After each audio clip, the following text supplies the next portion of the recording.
Hello everybody out there. I'm Garrett. You're watching 11 Bang Bang. Now this is part 2 of our test of the homemade black powder versus GOEX versus Graft & Sons. And yesterday I ran the first test on it and we found out that our powder was running about 150 feet a second slower than the GOEX powder. So actually that was 2 days ago, to be honest. I went home and I thought about it, and I kind of began to question whether or not our screening process was correct and if our powder was the correct granulation. And so I did another test with 4F and I got wildly high results, and I put it in that video, but it was 500 feet per second faster than GOEX using our own homemade 4F. And after talking to Jake from Everything Black Powder, I kind of decided to go ahead and erase that part of the video. I edited it out because I didn't want people thinking that that for sure was the answer, when even and in that video I said I'm not sure if this is just the chronograph or the powder or what. But after thinking about it for a while, I realized that that just seems too good to be true, shall we say. And so I went ahead and edited that part out. I still have the footage, and here it is if you want to see it. 2406. 22. 2380.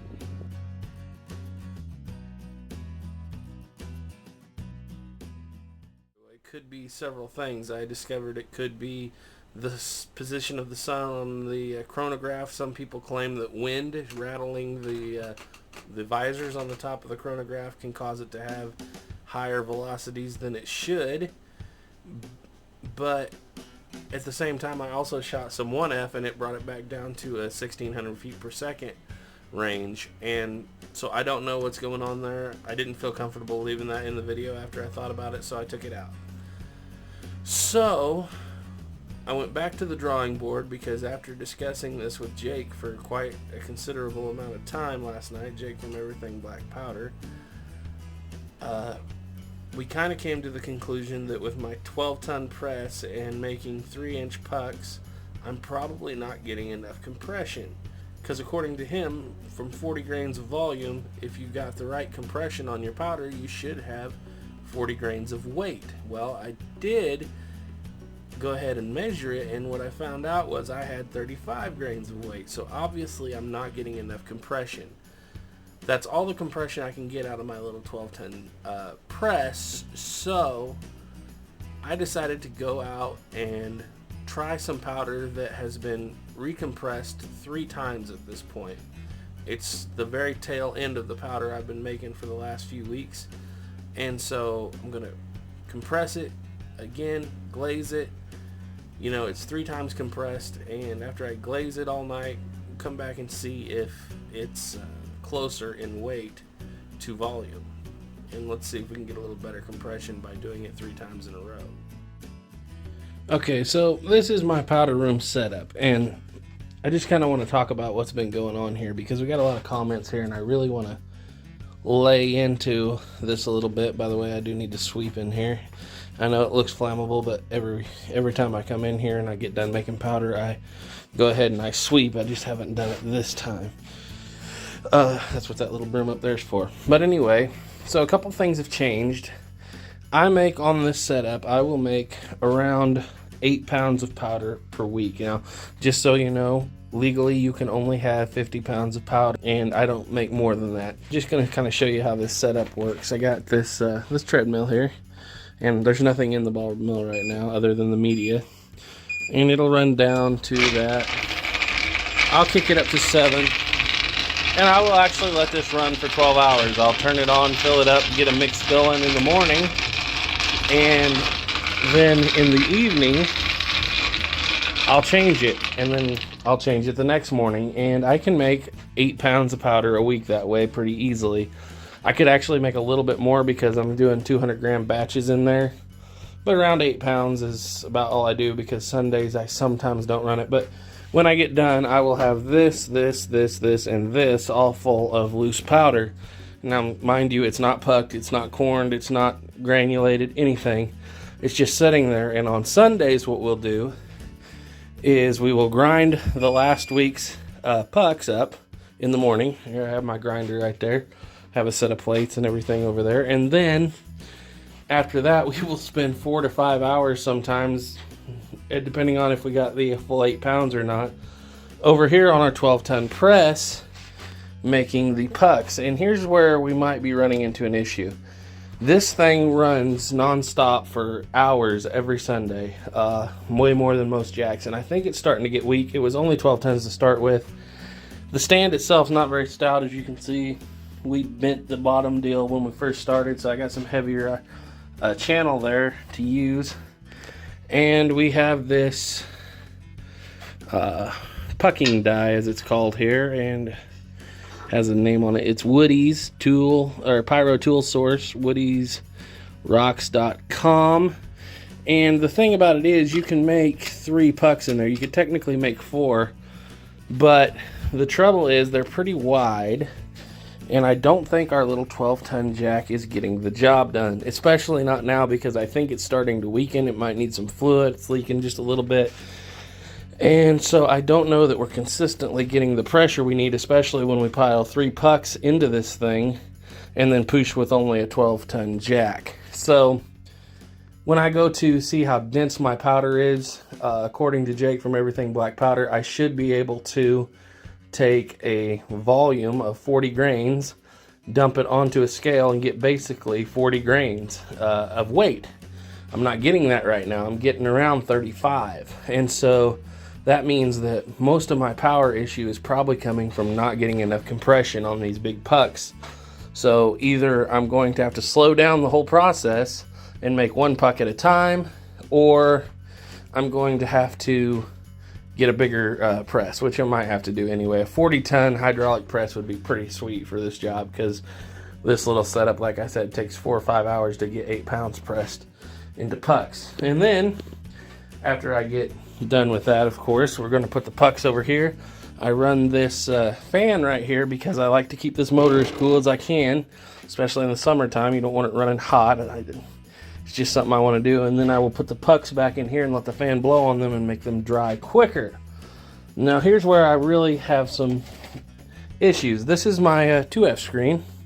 It's just a standard screen that I found. It's more like a 1F screen now that I look at it. This is my 3F screen, and this is my 4F screen, and this is the screen I use just to get the big chunks out right off the bat. And the problem with this screen is it's so small, it takes forever to get the job done. You know, that's just kind of the setup right here. This is what's left of my winter's charcoal. I still have a bunch of willow charcoal in there, but I do have these 3 pucks right here. Now, the thing about these pucks is I haven't actually made any powder because I ran out of potassium nitrate about 2 weeks ago. And so this whole system hasn't been running for about 2 weeks. But what happens is we'll come in here, we'll puck our powder up and strain out, and always at the end you have dust. You can make probably, I want to say 30 pucks. It's quite a few, depending on how thick you want them. And 8 pounds, you're going to get, out of all 30 of those pucks, I usually get about 7 or 8 of them in powder that's too small to use, because I also repress the 4F, or the finer stuff. Long story short, you get powder that you compress twice. Now the deal about this is I usually get about, out of 30 or so pucks, I'll grind them up, and there'll be enough loose powder in the bottom to make about 8 pucks. And again, so what you got there is double compressed. And since I wasn't running the machine, I only had 8 pucks. I ground them down, and now I only have 3 because the others went into the granulated cans. Still had some left over. I had 3 pucks worth, and they're kind of thin. But technically speaking, this stuff right here has been 3 times compressed.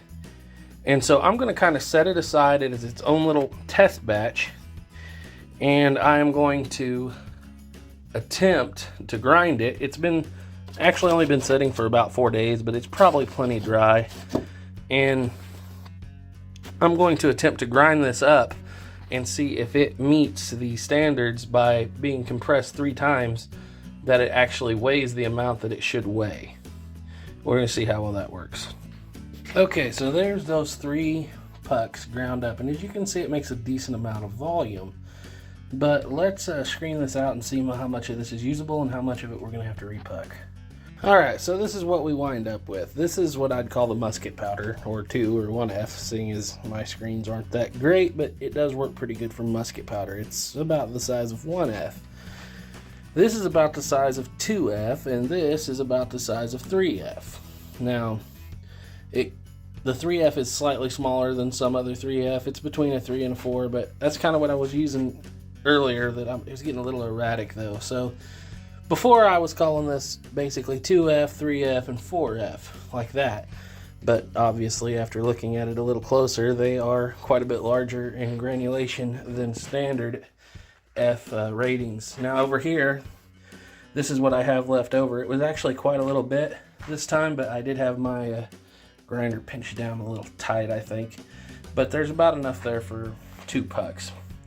2 really thin pucks, actually, to remake. And actually, when those get made, they'll be 4 times compressed. So my goal right here is I'm going to go ahead and recompress that into pucks. Make 1 thick one or 2 thin ones.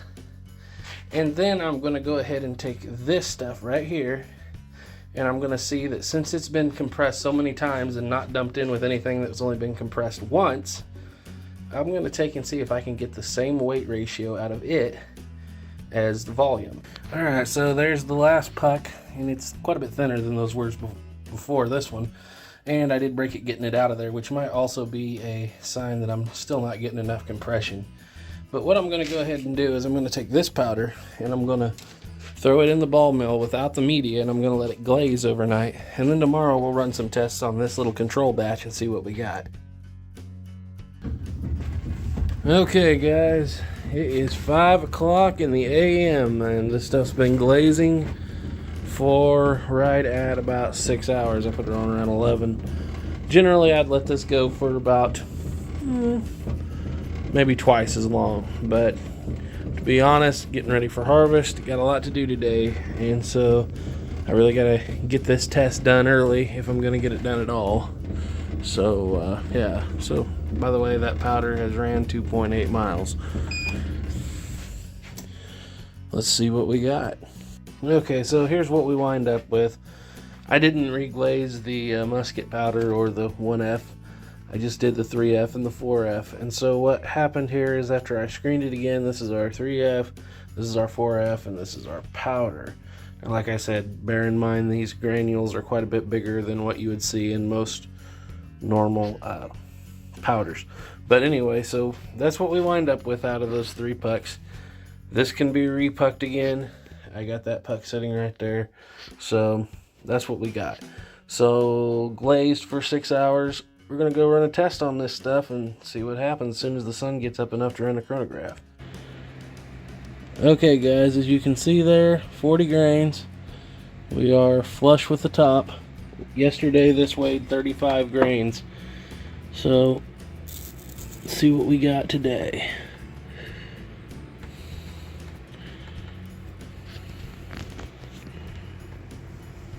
$41.6. That's pretty good. That's actually better than good. Let's go out and see if it shoots better. All right, ladies and gentlemen, we're doing the same thing as we did the other day, except for this time we're using the Kibler Woods Runner, and it is a 50 caliber. And we're gonna start off here with some 3F Graff & Sons black powder. Yeah, yesterday we were using a 36 with 40 grains, a 36 caliber with 40 grains. Today we're gonna be using a 50 caliber with 90 grains of all of these different kinds of powders. Graff & Sons. 1760. 1707. Man, well, that was erratic. 1755.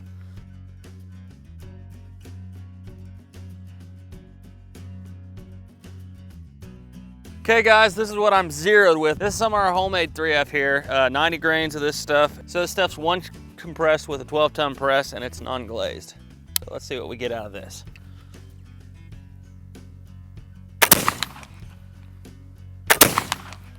$15.37,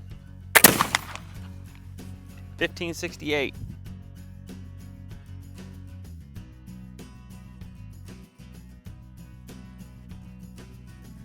All right, so now we're shooting some of our homemade powder, but this time it's 3 times compressed and glazed with a 12-ton press. Let's see if this brings it up any. 1654, 1645, 1834, no, 1634.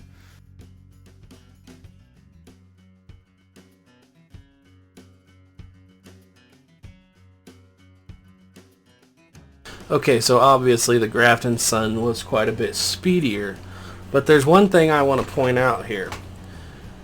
As I mentioned before, our grain sizes are completely different. This is what I consider my mid-grain, so I consider it a 3F, but in reality, with the screens I'm using, my mid-grain is literally the exact same size as Grafton Sun's 2F. As you can see here, I have a pile with all 3 of them. Now on the far right we have Grafton Sun's 3F, in the middle we have Grafton Sun's 2F, and on the left we have my, what I call 3F or middle size powder, and as you can see it's quite a bit bigger than the pile on the far right and almost identical to the one in the middle. So grain for grain, my powder is almost the exact same size as GOEX 2F. So let's run it up against this GOEX 2F and see what we get.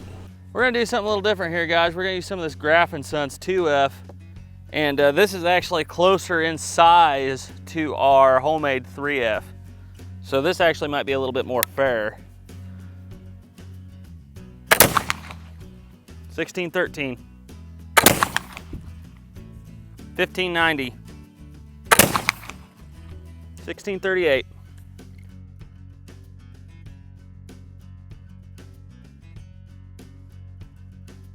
Well, that makes me feel a whole lot better. We actually outran the Grafton Suns when we have the exact same equivalent of grain size.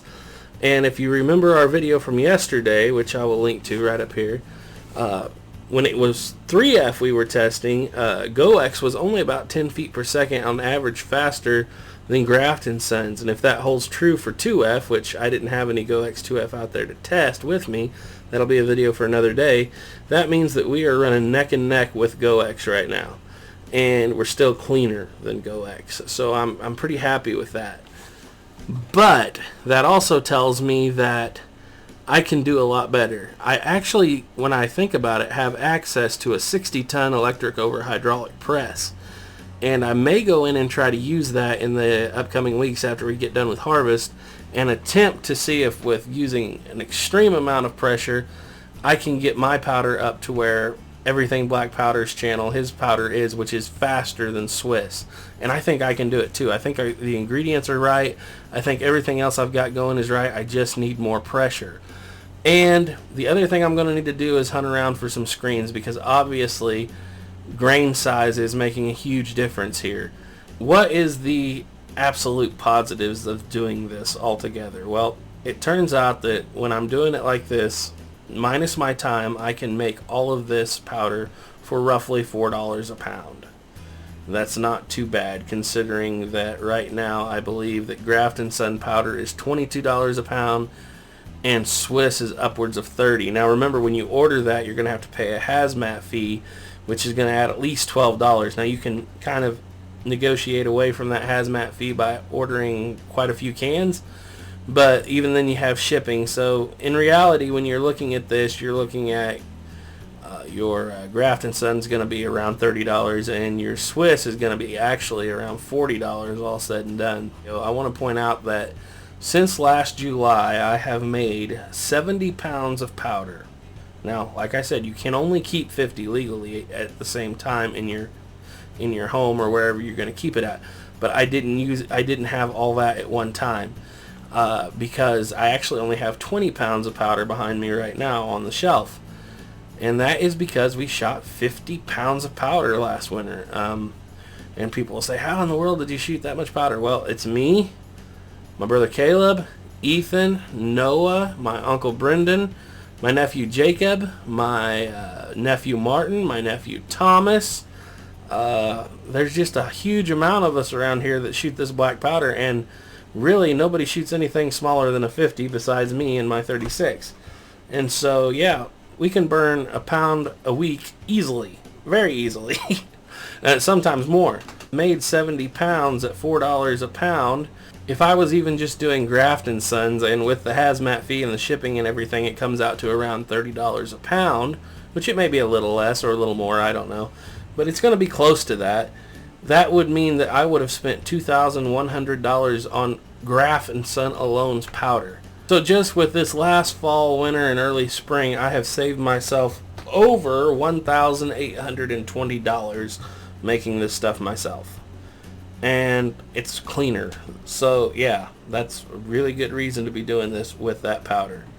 So as always, trust in God. Keep your powder dry. Bye.